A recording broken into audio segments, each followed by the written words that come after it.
Muito bom dia, agronegócio. Quarta-feira. Também sou sempre um dia para trás essa semana. Quinta-feira, hein? 23 de janeiro de 2025, 8 horas em ponto pelo horário oficial de Brasília. Quinta-feira, senhoras e senhores. A nossa abertura de mercado está no ar, está começando o Bom Dia Agronegócio, dando início à nossa programação da TV Notícias Agrícolas, uma programação contínua para você até agora, até ali meio-dia e 20. E a partir das próximas semanas, programação contínua para você durante todo o dia, para que vocês sejam sempre os produtores rurais mais bem informados do Brasil. Na edição desta quinta-feira do Bom Dia Agronegócio, nós vamos falar sobre as expectativas para o discurso de Donald Trump em Davos, no Fórum Econômico Mundial. Vamos trazer também mais detalhes sobre a Argentina fazendo ali uma negociação com o FMI para um novo empréstimo, dessa vez de 11 bilhões de dólares. Javier Milei está tentando trazer esse dinheiro para a Argentina para continuar levantando a economia do país. Vamos falar também sobre o novo comando do USDA, o Departamento de Agricultura dos Estados Unidos. Tem uma nova chefe, já já nós vamos dar mais detalhes sobre ela. E vamos falar também sobre, claro, a notícia de que há uma intenção do governo federal de promover uma intervenção no preço dos alimentos. Isso já provocou ali uma série de repercussões e naturalmente ainda vai continuar repercutindo. Hoje o Lula vai ter ali algumas reuniões na Granja do Torto, e nós vamos também já falar sobre essa situação e atualizar as informações sobre aquela suspensão de alguns embarques de determinadas empresas pela China de soja brasileira. Vamos dar todos os detalhes por aqui no Bom Dia Agronegócio, onde você sabe antes e primeiro as informações que direcionam o seu dia e os seus negócios.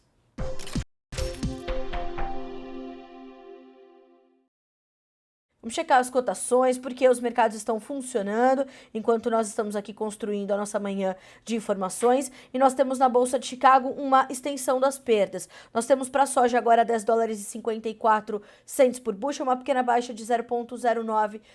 O mercado já fechou no vermelho hoje, dá sequência a essas baixas hoje. O milho, 4 dólares e 83 cents por bushel, 0,02% de alta, sobe timidamente, enquanto o trigo também recua 0,3% de queda, são 5 dólares e 51 cents por bushel. Ainda em Chicago, farelo de soja caindo 0,3%, 314 dólares e 90 cents por tonelada curta. Óleo de soja também estável, mas com pequena alta, 0,07% de ganho, 44 cents mais 45 por libra peso. Lembrando que hoje é quinta-feira, dia de quinta com a Pátria, aqui no Bom Dia Agronegócio. Já já temos Matheus Pereira conosco para trazer mais detalhes desse complexo soja na nova era Trump, os impactos disso para o Brasil. Então, se adiante, vá mandando aqui as suas perguntas para o Matheus Pereira. Já já ele está conosco para responder tudo ao vivo aqui em tempo real para vocês. E faça como a Lilian Henk, que já está trazendo aqui a situação climática na região dela. Lilian que fala conosco do Rio Grande do Sul, dizendo que muito seco na região dela ali, região de Panambi, no Rio Grande do Sul. Então, o estado gaúcho ainda sofrendo com essa falta de chuvas. Vá deixando aqui de onde você nos ouve, nos acompanha e principalmente essa sua condição climática, como estão os seus trabalhos de campo. Vamos juntos construindo o Bom Dia Agronegócio. Dando sequência à nossa rodada de preços, na Bolsa de Nova York, nós temos um destaque importante aqui para o açúcar, que sobe 1,8% na manhã dessa quinta-feira, 18 cents mais 49 por libra. O café também sobe bem, 1,2% de alta, 3 dólares e 46 mais 10 por libra peso. O algodão, 67 cents mais 6 por libra e uma pequena baixa de 0,1%. Vamos às demais commodities que não agrícolas e começamos com os futuros do petróleo. Ambos subindo, tanto o WTI quanto o Brent. No WTI, alta de 0,2%, 0,3%, mudou agora, 75 dólares e 62 centavos por barril. No Brent são 79 dólares e 18 centavos, com uma alta também de 0,2%. E ontem, sugiro que vocês acompanhem e revisitem a entrevista de Thiago Davino, a Erickson Cunha, nosso especialista em energias, aqui do Notícias Agrícolas, falando sobre os futuros do petróleo, que ontem recuaram. Tem tido uma semana bastante volátil em função do efeito Trump, que está mexendo com todos os mercados. O mercado vai, de fato, buscar um direcionamento, segundo o Thiago Davino, analista da Agrinvest, de olho nas decisões do presidente americano. Então, nós vemos que, apesar de um frio intenso aumentar a demanda por energia no hemisfério norte, a tendência é baixista para o mercado futuro. Nós vimos falando sobre essa tendência baixista, né, esses fundamentos que pressionam o mercado do petróleo, inclusive com o Thiago Davino aqui no Bom Dia Agronegócio, já há um tempo. E, de fato, isso precisa ter essa importância. Na sequência, gás natural caindo, ouro também recuando 0,4%, prata 0,9% de baixa, cobre 0,5% de queda. Dólar index temos também e temos ele trabalhando em alta depois de baixas consecutivas, 0,1% de ganho, 108 pontos mais 60. Finalizando a nossa rodada de preços, nós temos os mercados na Ásia, também um levantamento da Agrinvest. Óleo de palma na Bolsa da Malásia fechando em alta. Nós temos para a Bolsa de Dalian fechamento negativo para farelo e óleo. O óleo caiu de forma significativa. E o milho também fechando com... subindo timidamente, bem como o suíno. O suíno também fechou em alta no mercado futuro chinês, que já tem as suas negociações concluídas nessa quinta-feira. 8h06 pelo horário oficial de Brasília. Antes de caminharmos para as nossas notícias da manhã, a gente vai acompanhar um recadinho do Guilherme Dorigatti, que está em Rio Verde, no estado de Goiás, ali coletando informações in loco para o Realidades das Safras sobre a produção goiana. Acompanhe. Bom dia, Carla Mendes, bom dia a todo mundo que está acompanhando o Bom Dia Agronegócios, ao vivo pelo Notícias Agrícolas. Eu, Guilherme Dorigatti, a Patrícia Domingos, repórter cinematográfica, estamos aqui em Rio Verde, no estado de Goiás, para acompanhar o desenvolvimento da safra de soja 24 e 25 aqui nessa região do sudoeste goiano. O clima vem beneficiando as lavouras até este momento e trazendo, por outro lado, um aumento na pressão de doenças, especialmente nessa reta final de ciclo. Nós estamos conversando com produtores, especialistas e consultores aqui da região para entender esse desenvolvimento, as expectativas de produção, de produtividade para os trabalhos de colheita que estão ainda no começo e devem ganhar ritmo a partir dos próximos dias. Vocês vão poder acompanhar tudo isso ao longo da nossa programação, especialmente no programa Realidades da Safra, onde a gente vai abordar tudo isso que a gente está vendo aqui em Rio Verde, Goiás, num programa especial do Realidades da Safra. A gente espera todo mundo que está acompanhando o Bom Dia Agro daqui a pouquinho lá no Realidades da Safra.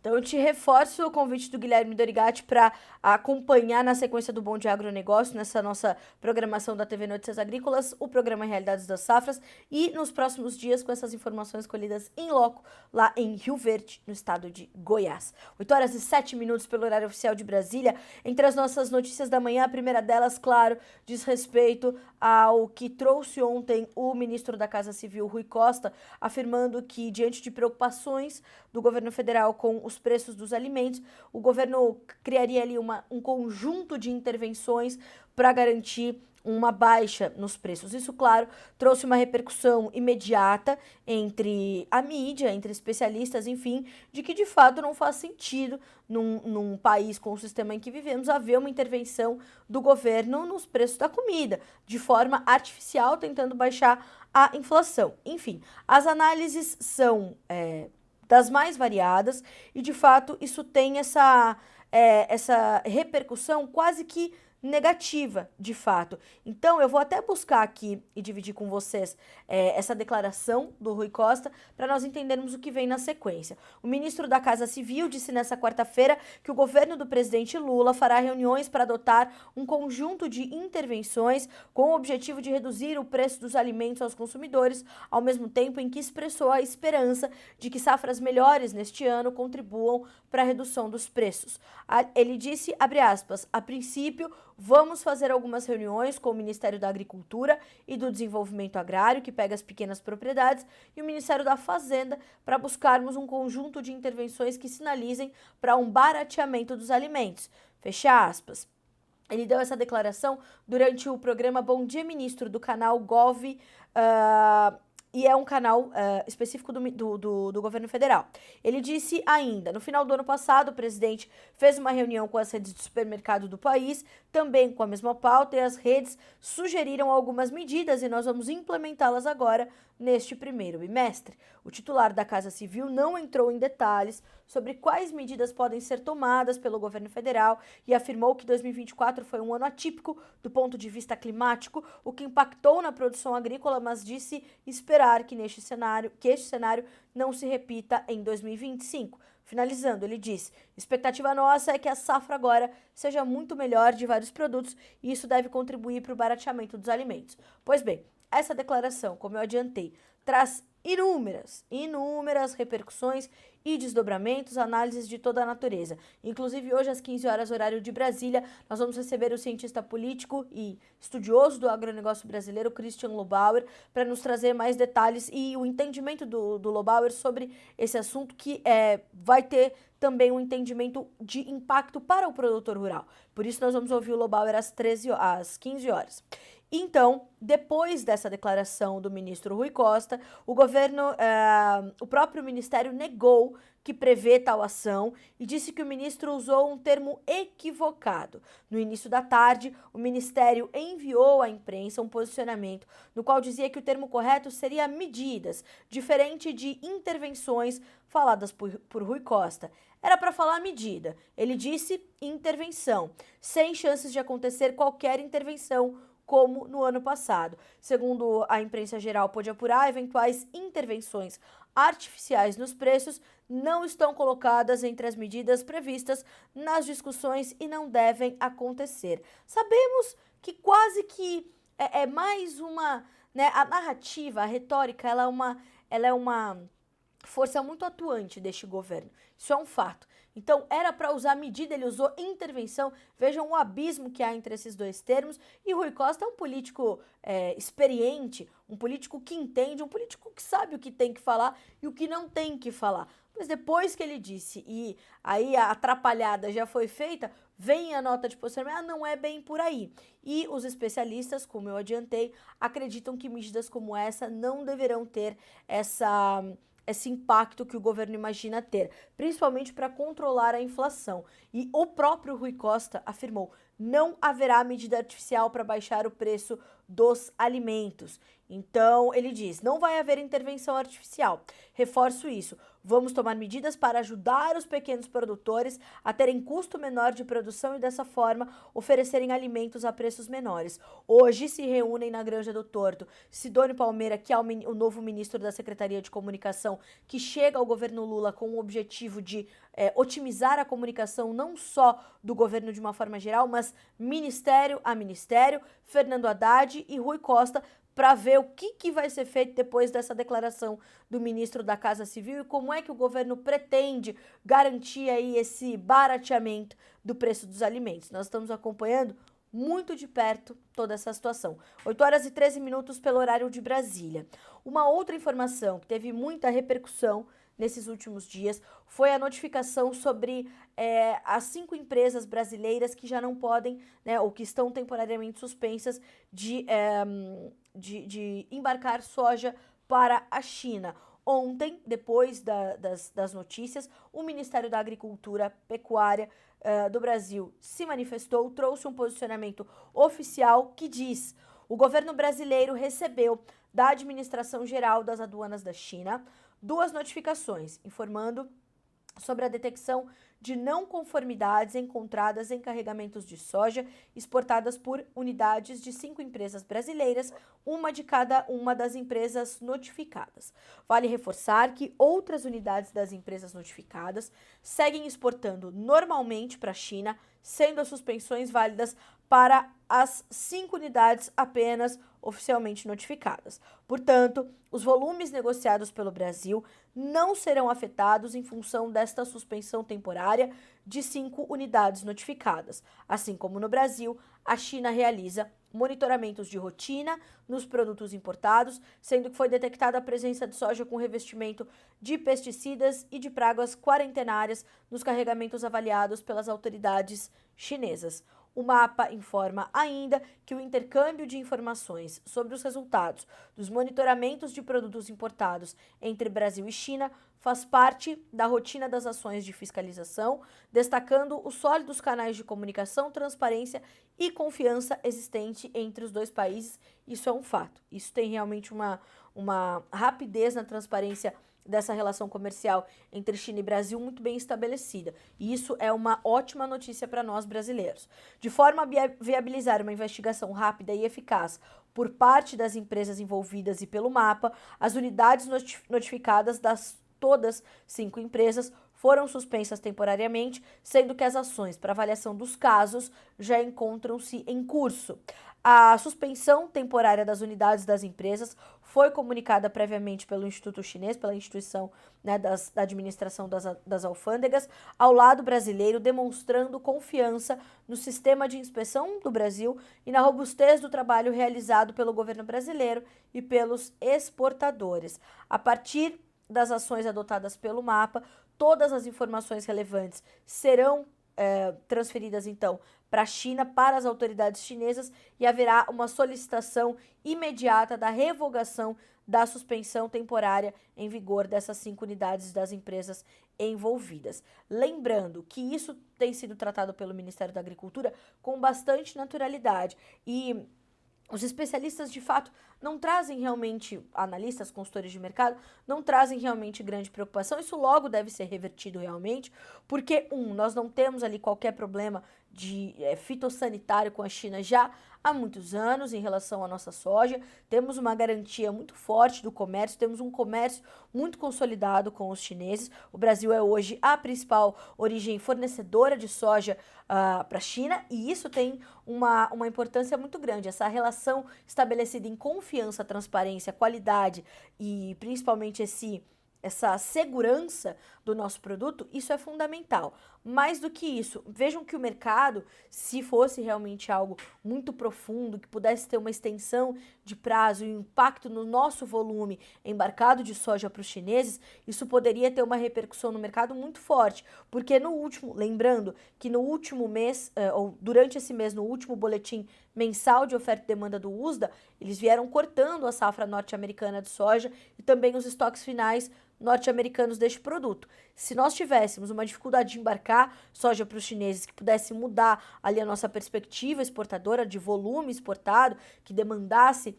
a China comprar mais dos Estados Unidos por uma necessidade imediata por conta dessa suspensão, que é temporária, nós teríamos visto Chicago ter preços mais elevados nesses últimos dias e o mercado reagir de alguma forma. Então isso não aconteceu. Então, até este momento, realmente é algo natural, algo que é comum das relações comerciais internacionais. Vejamos quais serão os desdobramentos. Eu tenho certeza que nos próximos dias nós já devemos ter essa revogação da suspensão temporária para essas 5 unidades. Estamos acompanhando, claro, muito de perto, já pedimos um posicionamento das empresas notificadas, da ABIOV e também do Ministério da Agricultura. Vejamos se temos mais informações, mas a princípio nada fora do normal do comércio internacional.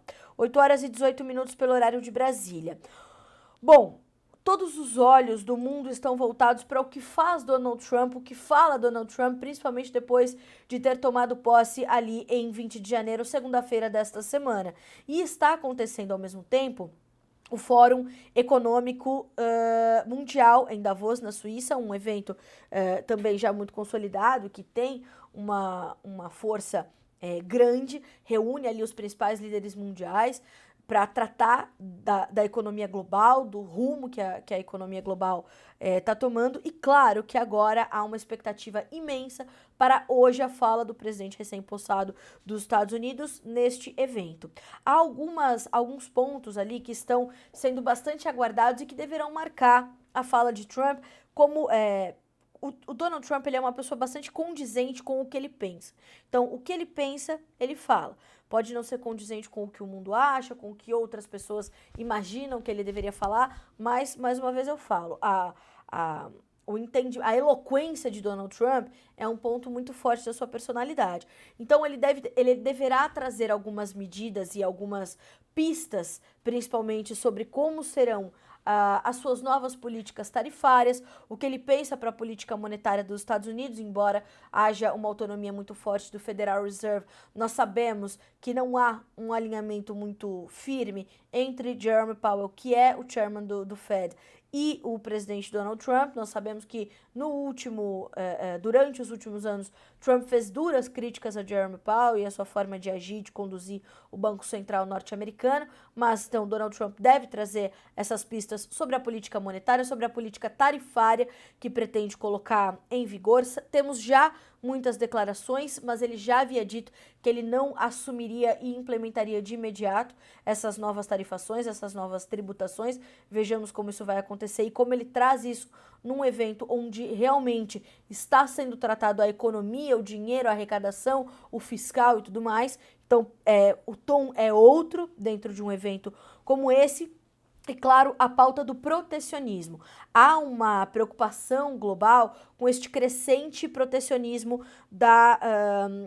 dos Estados Unidos em relação ao mundo, que é uma característica dos governos, como é o governo de Trump, como foi o seu primeiro mandato, e isso não deve ser diferente dessa vez. Então há uma expectativa muito grande no mercado, que inclusive fez com que os índices futuros dos Estados Unidos operassem na manhã de hoje em baixa, após o S&P 500 atingir uma nova máxima intradiária, impulsionado pelo otimismo em relação à inteligência artificial e ao início do novo mandato do presidente Donald Trump.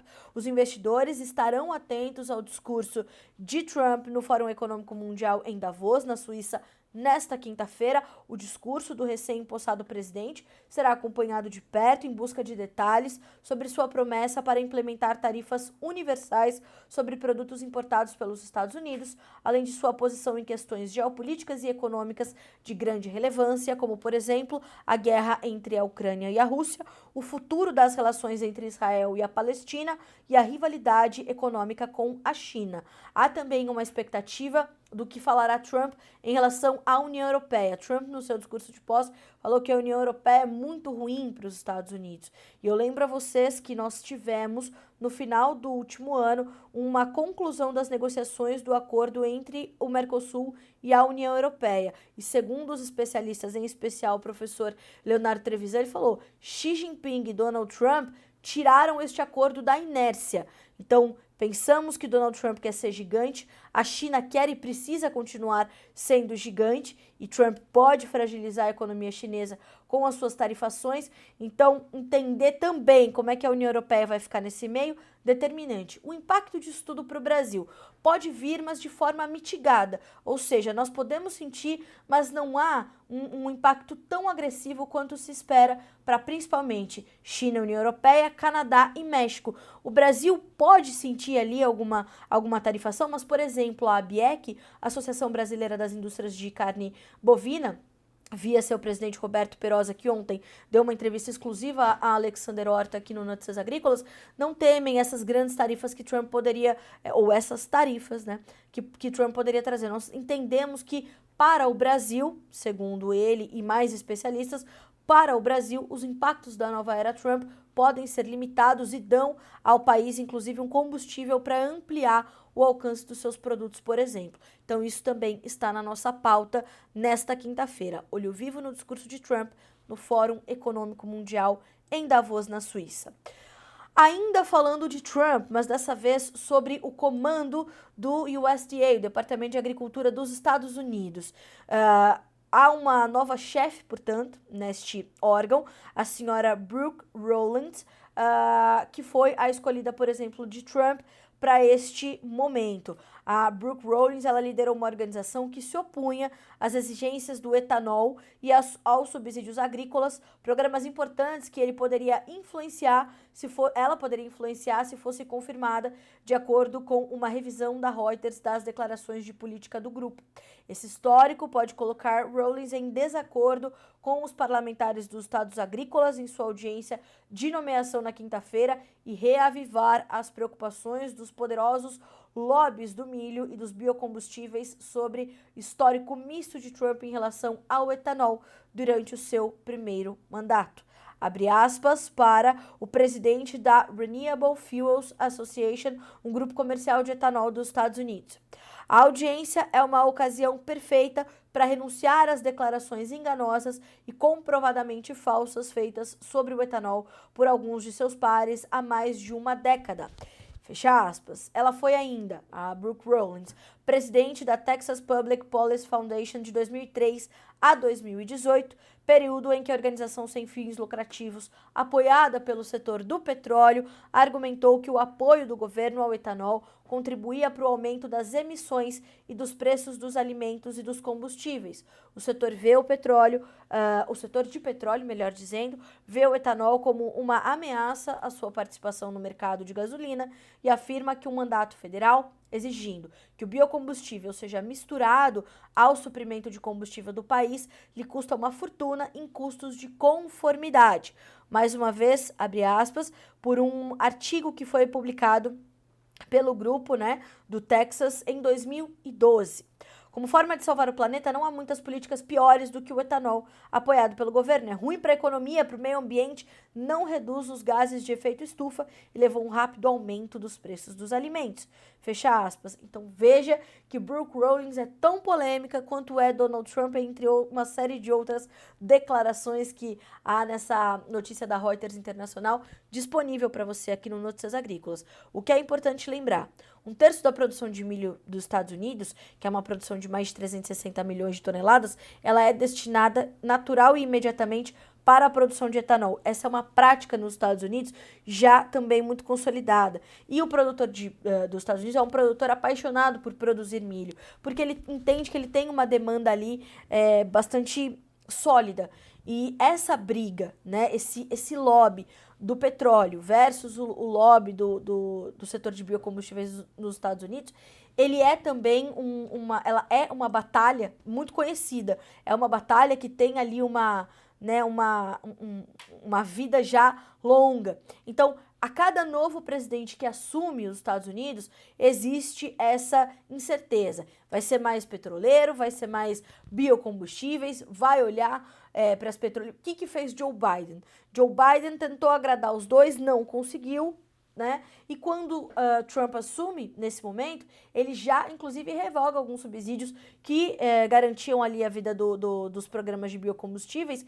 Inclusive, analistas e consultores de mercado já disseram nesse programa, sem subsídios, alguns desses programas não sobrevivem. Então, o que vai acontecer ali com uma profissional como esta, coordenando um órgão como o USDA nos Estados Unidos, é bastante importante de se acompanhar, de se monitorar.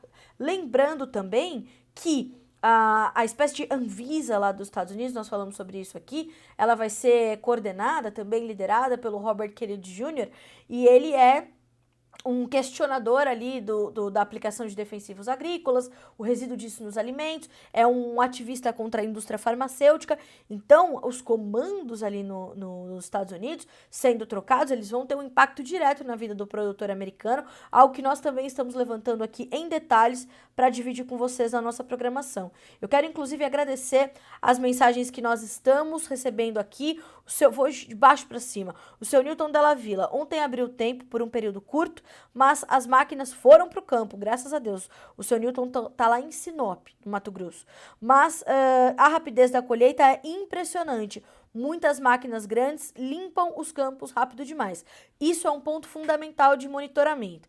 Nós tínhamos, há alguns anos, uma frota de maquinário agrícola. Hoje nós temos outra para fazer uma safra de ali um pouco menos de 170 milhões de toneladas. Aliás, vamos ver qual é o último número da Pátria, agronegócios. Então, hoje a nossa capacidade de frota, ela aumentou. Nós temos máquinas que conseguem compensar rapidamente atrasos que são impostos muitas vezes ali pela condição climática, e esse relato do seu Newton Della Villa é bastante importante.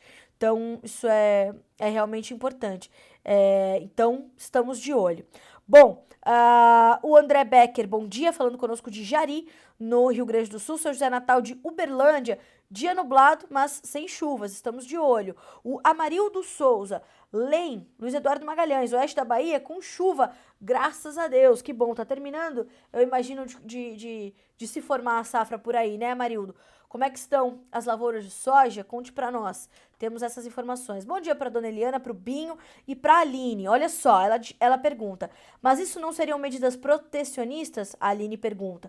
Imagino que estamos nos referindo ao Donald Trump e aos seus posicionamentos. Sim, Aline, o Donald Trump, ele é um protecionista, né? Fica bastante evidente em todas as suas declarações que ele olha primeiro para os Estados Unidos, depois para os Estados Unidos também. Então ele está tentando ali reavivar alguns setores. Ele falou no seu discurso de posse, por exemplo, a indústria americana terá algo que nenhuma outra indústria no mundo já teve, que são as maiores reservas petrolíferas do planeta e nós iremos utilizá-las. Então ele quer baixar o preço do petróleo, promover uma escalada da indústria norte-americana, diminuir a inflação, diminuir o preço do combustível. Então ele sim tem medidas protecionistas bastante evidentes ali na sua forma de governar, sem dúvida. 8 horas e 30 minutos pelo horário de Brasília. Quero agora trazer uma informação sobre a Argentina, porque ela iniciou algumas negociações para obter um empréstimo de 11 bilhões de dólares junto ao FMI, o Fundo Monetário Internacional. O montante deve ser destinado ao reforço das reservas do país e também à eliminação das restrições cambiais. O ministro da Economia da Argentina, o senhor Luiz Caputo, chegou a Buenos Aires na quarta-feira para encontros com representantes do FMI. Ele estava em Washington, nos Estados Unidos, onde acompanhou a posse de Donald Trump, junto de Javier Milei, o presidente argentino. Caputo seguiria com Milei para Davos, aliás, é também uma fala bastante esperada de Javier Milei no Fórum Econômico Mundial. E agora o ministro já regressou, portanto, para a capital argentina para acompanhar uma missão técnica do FMI que visita o país. A comitiva reuniu-se também com integrantes do Banco Central argentino. Ele inclusive trouxe uma postagem, um posicionamento ali nas redes sociais. Já em Buenos Aires, excelente viagem a Washington. Não pude acompanhar o presidente em Davos, porque serão 3 dias de muito trabalho entre a missão do fundo, a licitação por adesão que anunciamos na terça-feira e medidas que estamos tentando projetar na Secretaria do Comércio. Em Washington, Milei se reuniu com a diretora-geral do FMI, Kristalina Georgieva, e segundo o Clarín, um dos maiores jornais argentinos, Georgieva elogiou a queda da inflação, o crescimento econômico e o apoio da população ao plano de recuperação econômica. A Argentina, é bom lembrarmos, alcançou um superávit financeiro de 1,8% do PIB em 2024, marcando, agora é importante, hein, o primeiro saldo positivo em 14 anos. Em 14 anos. O resultado, divulgado pelo Ministério da Economia, representa o melhor desempenho fiscal da nação sul-americana em 16 anos. Lembrando que tudo isso tem impacto direto para o produtor argentino, que está lutando para ter as suas retenções eliminadas. Promessa de campanha de Javier Milei. Para que isso aconteça, ele precisa colocar a Argentina de novo nos trilhos, garantir que essa arrecadação que hoje vem das retenções, da taxa, né, dos direitos de exportação que são pagos ali pelo produtor argentino, eles sejam de alguma forma compensados e o caixa argentino não fique com um rombo ainda maior. É agressivo o que faz as retenções, né, o que fazem as retenções com o produtor de grãos da Argentina. Nós estamos falando de 33% de tarifa. Então, precisa cair o quanto antes, mas para isso precisa continuar. Lembrando também que não é a primeira vez que o FMI elogia a forma de Javier Milei direcionar ali a economia da Argentina para voltar a fazer com que o povo argentino volte a ter pelo menos dignidade, geração de emprego e não sejam mais reféns de suas necessidades. 8 horas e 33 minutos pelo horário oficial de Brasília. Vamos agora, trouxemos as notícias, entender especificamente o mercado da soja, nosso quadro de entrevistas aqui no Bom Dia Agronegócio.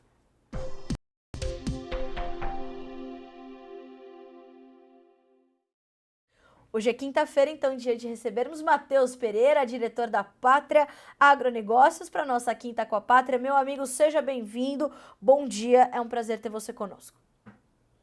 Bom dia, Carla. Bom dia a todos que estão nos assistindo. Prazerão estar mais nessa quinta-feira com vocês. Bora lá, mercado ganhando tendo novas novidades aí para estar operando, né, meu Carla? Sim. Então tá bem agitado. Matheus, hoje é dia de pegar um baldão de pipoca para assistir o que vai falar Donald Trump e Javier Milei no Fórum Econômico Mundial, né? Exatamente, cara. Assim, tem sido a concentração maior, né, do mercado como um todo, não só o agrícola, né, acaba respingando no nosso setor, inegavelmente, né? A gente já tem a moeda nossa brasileira, já desde 2020, já é a principal fonte de variação, né, dos preços da soja dentro do Brasil. Tá? Ela ganhou mais peso do que variações em Chicago. E agora, né, na entrada de 25, toda essa dinâmica com a nova liderança da maior economia global tem ditado, né, o ritmo do mercado aqui no Brasil também, viu, Carla? Certo. Agora, Matheus, o quanto disso nós temos que colocar na conta a partir de agora? Porque eu imagino que isso esteja se chocando ali com a conclusão da nossa safra. Temos a condição climática muito evidente nesse momento e esses problemas que vão, não sei se agravando, aí eu quero ouvir de ti também, mas eles vão se chocando com esses novos momentos da economia mundial. E isso vai trazer mais volatilidade, inevitavelmente, para os mercados? Carla, quando você diz os problemas estão se agravando, você se refere à Ao safra no clima. Ah, Brasil? sim, sim. Sim, Tá. isso. Carla, assim, nessa cena macroeconômica, né, a gente tem, de maneira mais simplificada, né, eu discorro isso bastante nas minhas palestras aí Brasil afora, mas de maneira mais simplificada, a gente está vivendo um quadro, uma segunda etapa de Trump entrando na presidência norte-americana. A primeira dela foi na vitória, onde a gente teve aquela bomba de ânimo, né? O mercado como um todo, até o começo de 2025, entre ali o final de outubro, né? Até o começo de 2025, tínhamos, né?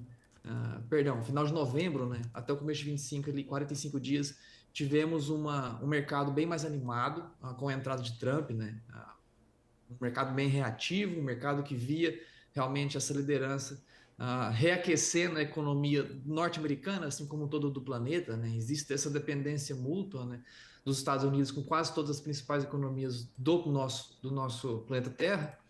E agora, na segunda etapa, Carla, o que a gente tem vivido por agora? É um momento agora de dar dois passos atrás. A mesma especulação, o mesmo mercado que criou muito ânimo, né, com essa mudança presidencial nos Estados Unidos, agora tenta, né, entender o que de fato será colocado em prática do que foi discursado, do que foi falado durante campanhas pré-eleitorais, antecessoras a novembro, durante o período de eleito e o período agora de empossado, que foi essa semana, né, cara? Então, o mercado agora tenta, né, entender o que vem de fato a trazer de impactos imediatos, né, nessa economia global. Por isso, a gente teve, na sessão de ontem, principalmente, o mercado bem retraído no dólar, aqui no Brasil. Né? Hoje também um mercado que ainda não abriu, mas porém já tem criado essa animosidade. A gente vê book pré-oferta agora colocando muita pressão no câmbio, pelo menos na entradinha do mercado às 9 horas. Então, é uma segunda etapa, uma etapa de preocupação por agora. Tá? Um mercado que tenta agora entender o que vai ser de fato implementado no curto prazo, de tudo que foi prometido por Trump. Certo. E na via mais fundamentalista do mercado da soja aqui no Brasil, cara, a gente tem esses problemas que estão agora deixando de ser problemas possíveis para ser problemas já contabilizados. Né?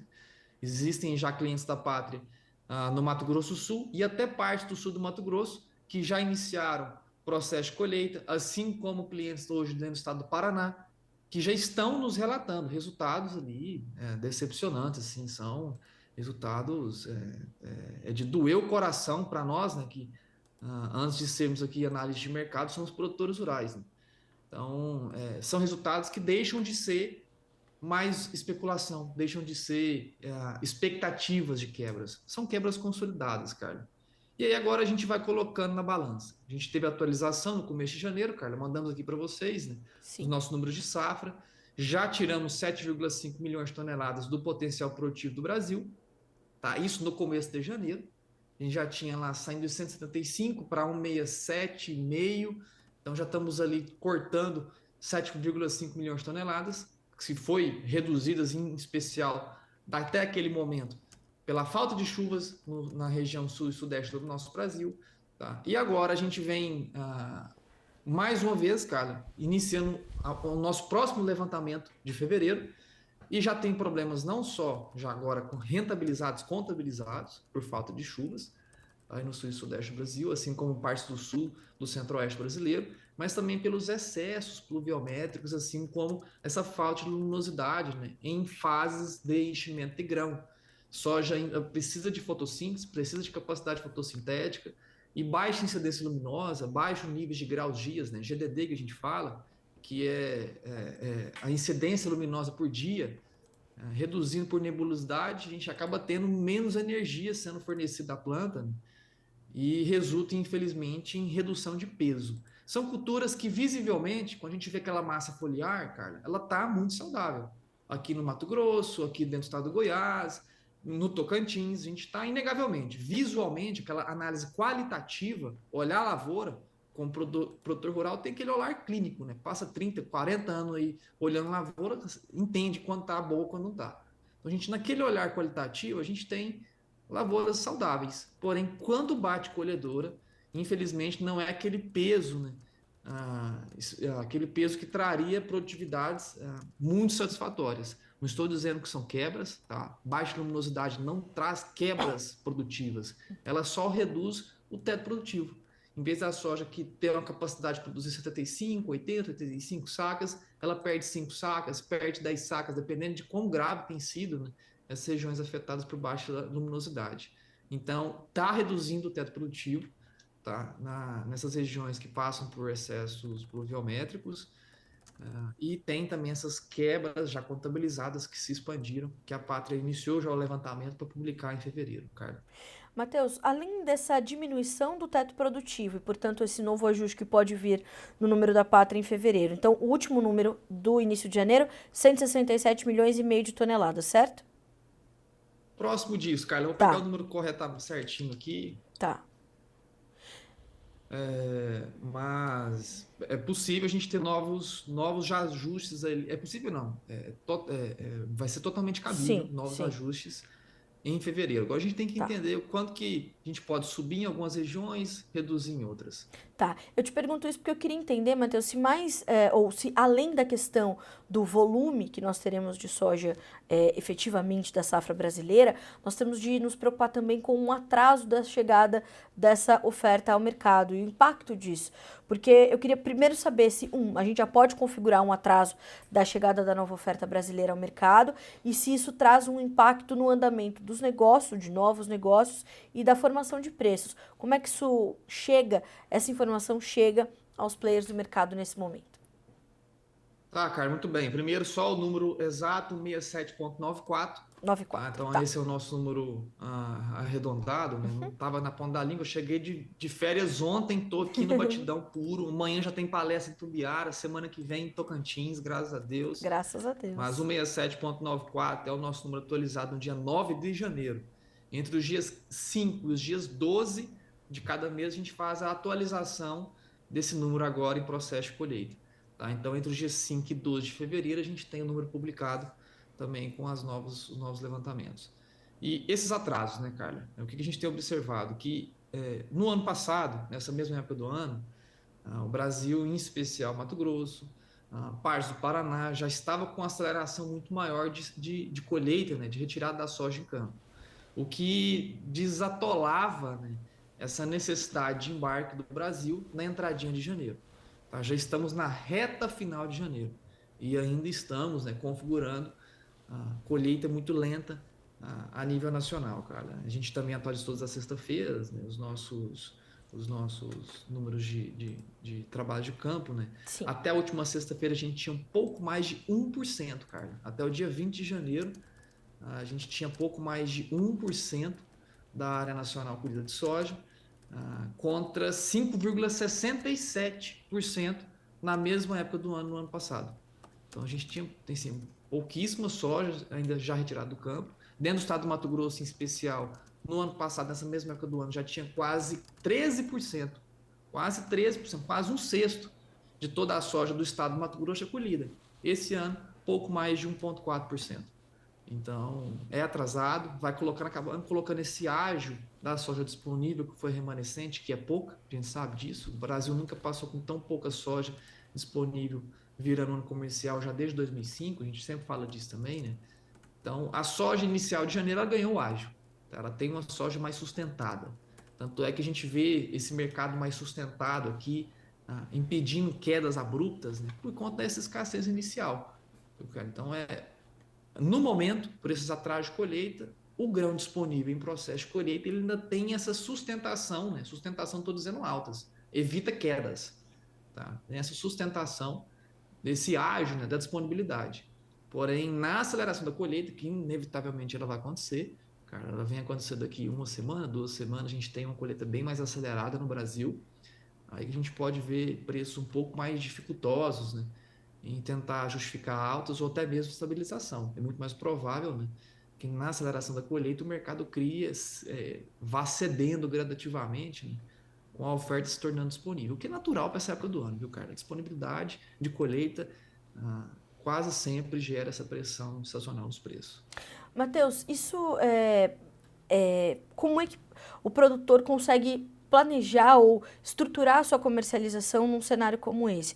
Ele vinha então numa perspectiva de uma safra cheia, de uma safra robusta. O clima foi se mostrando e é sabido, né, que uma safra só vai terminar quando o último talhão de soja for colhido. Mas, diante do que ele está vivendo, como é que ele consegue estruturar a comercialização dele, como é que ele consegue estruturar os novos negócios? E eu imagino que nesse momento haja uma irregularidade muito grande para que isso aconteça diante das diferentes adversidades climáticas que os produtores brasileiros estão vivendo em diferentes partes do Brasil também. Carla, vou tentar desenhar um cenário assim de maneira mais geral para aqueles que estão nos assistindo, nos escutando por agora. 2 anos atrás, o Brasil colheu a maior safra de sua história, 155 milhões de toneladas. Foi a maior safra da história até aquele momento. Atualmente, a Pátria, né, tem um levantamento de 167,94 milhões de toneladas. Já é o menor número dentre as principais consultorias no Brasil. Tá? Existem consultorias aí alegando, ali, talvez de maneira defasada, muito defasada, talvez não tenha atualizado o levantamento, ou metodologia um pouco mais defasada, alegando safra ainda de 175 milhões. Até umas falando em números até superiores a isso. Tá? Consultorias estrangeiras que olham o nosso mercado aqui dentro do Brasil, não as brasileiras, né? As internas aqui domésticas, pelo que a gente faz o monitoramento, não tem nenhuma que ultrapasse um 175. Agora, existem sim consultorias estrangeiras que falam sobre o nosso mercado, que falam sobre números até maiores do que 175 milhões de toneladas. Porém, nosso número, beleza, Pátria, das consultorias olhadas pelo mercado internacional, temos um menor levantamento. Assim como foi também nessa mesma época do ano passado, que se mostrou ali mais assertivo como um todo, né? Mostrando que a gente realmente trouxe essa antecipação das quebras no Brasil. Agora, mesmo falando de 167, cara, estamos falando já de 12 milhões de toneladas a mais do que o último recorde produtivo do Brasil. Podemos ter novas quebras? Sem dúvida. Como eu estou alegando, vamos ainda reduzir estimativas dessas regiões mais afetadas, porque desde o nosso último levantamento só piorou essas regiões, não teve melhoras substanciais. Então é muito provável que nessas regiões afetadas, pelo clima adverso, a gente vai reduzir ainda mais a produção. Só que é muito improvável, cara. Eu diria quase impossível Sim. a gente não ter uma safra recorde acima desses 155 milhões observados há 2 anos atrás. Então é muito mais produto entrando no mercado. É mais área que foi semeada. Essa safra 24-25 foi a maior área semeada de soja da história do nosso Brasil. Tá? Isso já não é dado a ser contestado, já é dado só oficializado, né? Já observado. Então a gente não tem mais de onde extrair as grandes quebras produtivas que poderão vir no Brasil. Então, mesmo com quebras que poderão avançar ainda mais, meus amigos e amigas, eu sei disso, eu sinto na pele essa dor, em especial se essas chuvas se mantiverem aqui para a região central brasileira. É muita soja com estatura, com arquitetura mais frágil, não tivemos dias de incidência luminosa suficiente para talvez afundar mais raiz, então são plantas que têm uma superficialidade, né, radicular nesse ciclo safra aqui na região central brasileira. Então, qualquer intempérie também que falte chuvas são plantas mais frágeis, excessos também agora durante o processo de colheita e maturação são plantas mais frágeis, arquitetura mais frágil. Então, mesmo que a gente tenha grandes problemas, é muito improvável, cara, a gente não bata o recorde produtivo observado 2 anos atrás. Por que disso? Porque já nesses 2 últimos anos a área total brasileira subiu mais de 7% em 2 anos acumulados. Claro que esse último ciclo safra, o aumento foi o menor, né? Ele foi um salto pequeno em relação ao que se observava nos últimos 4 anos, mas é muita área de soja semeada, cara. E mais oferta no mercado é aquela regra básica, né, da balança, que tenta equilibrar o lado da oferta com o lado da demanda, cara. Mais produto em processo de colheita agora gera essas pressões sazonais, cara. Então, aquele produtor que está olhando para a comercialização agora ele tem que ter um pouco de cuidado, em especial agora, no processo de colheita, onde todo mundo vai ter soja disponível, todo mundo tem conta para pagar, é 30 do 3 agora, é 30 do, já começa agora, né? Dia 25 do 2, já tem algumas regiões que já tem esses prazos safras. Depois é 30 do 3, 30 do 4, 30 do 5. São prazos aí que os boletos para a base produtiva, enfim, todo mundo vai ter conta a ser paga, com soja que tem que ser colhida. Então, muito cuidado nesse planejamento durante esse período específico, onde todo mundo tem soja em mãos, e todo mundo tem soja em mãos e todo mundo tem contas a serem pagas. Tá? Então, nesses períodos, a gente tem que planejar, né, comercialmente para ter dinheiro em caixa, porque infelizmente o mercado é um mercado sob pressão, assim dizendo, cara, durante esse período. Bom, Matheus, a gente vai acompanhar isso muito de perto. Semana que vem você estará aqui conosco mais uma vez e a gente vai dar mais detalhes de como é que esses preços estão correndo e esses negócios também, principalmente a questão logística. Quero entender de ti também na semana que vem. Meu amigo, muito obrigada mais uma vez. É sempre um prazer receber você aqui para as nossas Quinta com a Pátria. Obrigada, Matheus. Estamos juntos, Carlos. Um abraço a ti, Sempre. a todos. Fiquem com Deus. Tchau, tchau. Amém. Tchau, tchau. Um abraço para vocês também. Bom, senhoras e senhores, 8 horas e 50 minutos pelo horário de Brasília. Eu quero, de novo, agradecer as mensagens que estamos recebendo aqui. Seu José, certamente o seu desejo de bom ano para a pátria foi recebido pelo Matheus, viu? Muito obrigada. E a gente vai concluindo por aqui a nossa edição de hoje do Bom Dia Agronegócio e já a gente se vê no Realidades das Safras para a gente entender um pouco mais de todos esses detalhes que o Matheus deu aqui. Essa possibilidade de novos cortes, inclusive, na projeção da pátria, na estimativa da pátria para a safra 2024-25 de soja do Brasil. Então, é um instante só, a gente volta já. Bom dia para você e bons negócios!